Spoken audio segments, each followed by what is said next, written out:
खुदा की परिभाषा हुवल अव्वल हुवल आखिर हुवल जाहिर हुवल बातिन व हुवा वकुल्ल शैइन अलीम।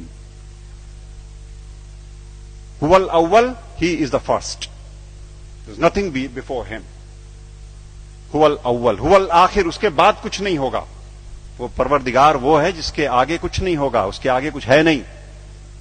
हुवल जाहिर, जितना दिखता है वो सब वही है। हुवल बातिन, जो हमें दिखता है वही थोड़ी है। चंद्रमा का पिछला हिस्सा नहीं दिखता तो क्या है नहीं? तो जो तुम्हें नहीं दिखता लेकिन है वो भी वही है। हुवल जाहिर हुवल बातिन वहुवा वकुल्ल शैइन अलीम, हर बातों को जानने वाला है वो। और क्या कहते हैं वेद, क्या कहते हैं? शिव सहस्त्रनाम में भगवान शंकर के 1000 नाम हैं। अनाद्यंतः व्यक्ता व्यक्तः बहुश्रुतः। अनाद्यंतः, जिसका आदि नहीं, जिसका अंत नहीं। अनाद्यंतः व्यक्ता व्यक्तः, जो व्यक्त है वो सारा वही, जो अव्यक्त है वो वही। बहुश्रुतः, सर्वज्ञ, सब कुछ जानने वाला, कॉन्शियसनेस का सोर्स है ना वो, इसलिए सब कुछ जानने वाला वही परमात्मा, वही परवरदिगार। और Bible, I am the alpha and the omega, I am the alpha and the omega, I am the first and the last. किससे लड़ रहे हो और क्यों लड़ रहे हैं? हम क्यों नहीं कोर में जाते और उन एक बातों को देखते जो एकदम एक तरीके से डिफाइन करता है उस परमात्मा को, और उसको छोड़ करके हम छिलकों पे लड़ाइयां लड़ रहे हैं। गूदे छोड़ करके हम छिलकों पे लड़ाइयां लड़ रहे हैं, जाने गंवा रहे हैं, दुकानें जलाते हैं, शहर फूंक देते हैं, और अपने इस देश की और आसपास के पड़ोसी देशों में भी तबाहियां कटी हुई हैं छिलकों की लड़ाई पे।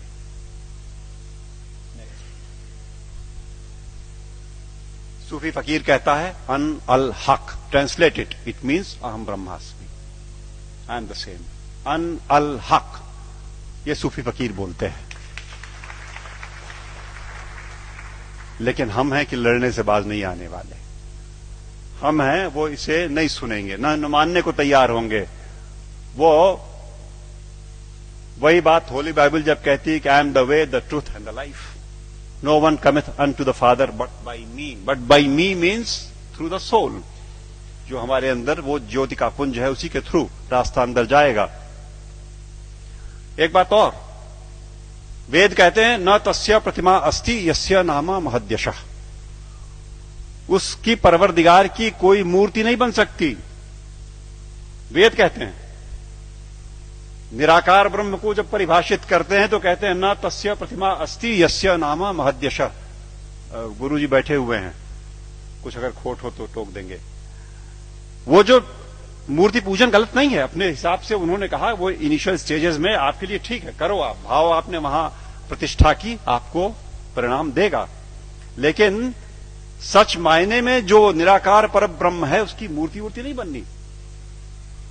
तो बातें फिर वही सारी की सारी, जहां एका है वो देखेंगे नहीं, जहां झगड़ा है वहां बैठे हुए हैं, वहां हथियार निकाल लिए हैं। नेक्स्ट,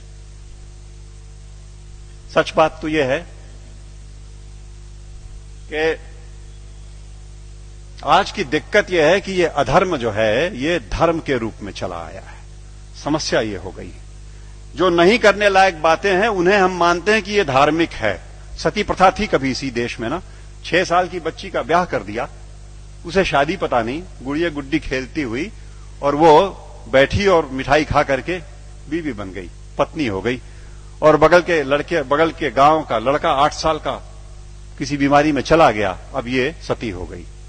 अब इसे चढ़ा दो किसी ढेर सारे लकड़ी के ढेर पे और लाठियों से पीट के और ढोल ढपाटे मचाते हुए सती कर दो। पागलपन। It was never a prescription of any of the religions that we have. लेकिन वो एक बार धर्म मान लिया लोगों ने तो अपनी बेटियों को जला दिया।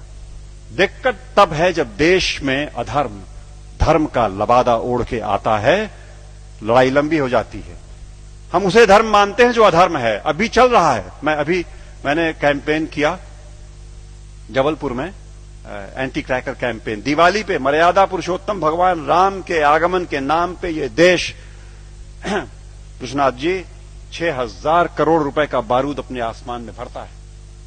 6,000 करोड़ का बारूद उस देश में जहां दिवाली के दिन करोड़ों के हाथ में एक बताशा नहीं और एक दिया नहीं। अधर्म। जुआ खेलते हैं, शराब पीते हैं, दिवाली में लक्ष्मी जी प्रसन्न हो जाएंगी जुआ खेलने से। What a madness is that. लेकिन चल रहा है।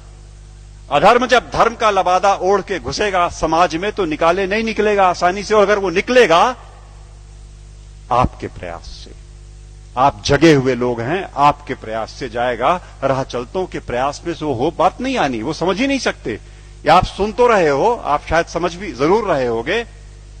इस देश का एक बड़ा हिस्सा इन बातों को न सुन पाएगा न समझेगा। धैर्य नहीं उसके पास, समझ भी नहीं उसके पास। और आवश्यकता इस बात की है कि अधर्म जब धर्म का लबादा ओढ़ के आए तो पहचान के इग्नोर कर दो। लड़ाई नहीं लड़नी, आवश्यकता नहीं उससे लड़ाई की। It only needs to be ignored and probably that will do the trick next.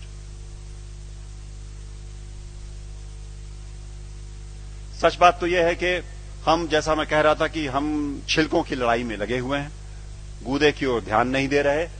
और मेरे घर पे मैं शाम को आसपास के मोहल्ले के गरीब बच्चों को पढ़ाता हूं, थोड़े से। उन्हें रोज एक टॉफी एक बच्चे को देता हूं, उनको इनकरेज करने को कि वो आए। और वो अब जाके थमा है, कुछ दिनों पहले, वरना रोज का झगड़ा था। एक टॉफी लाल रैपर में, हरे रैपर में, पर्पल रैपर में। ओ मुझे लाल चाहिए सर, मुझे हरी वाली चाहिए। लड़ने पे आमादा आपस में। और जिसे हरी मिल गई वो उछलता है, अंदर बिल्कुल एक चीज, लेकिन वो रैपरों की लड़ाई में परेशान। हमारा सारा देश आज इस धार्मिक रैपर की लड़ाई में गुथा हुआ।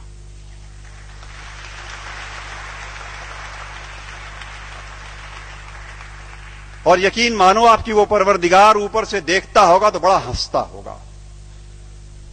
ये मनुष्य मेरा इंटीग्रिटी और मेरा कंपैशन लेकर के पृथ्वी पर मेरे नुमाइंदे बन करके इन रैपर्स पे उलझे हुए लड़ रहे हैं। और ये मेरे घर की छत के बच्चे तो चलो खाली आवाजकशी करते हैं, यहां तो चाकू लगा देते पेट में, यहां तो जान मार देंगे, दुकानें जला देंगे, शहर लूट लेंगे।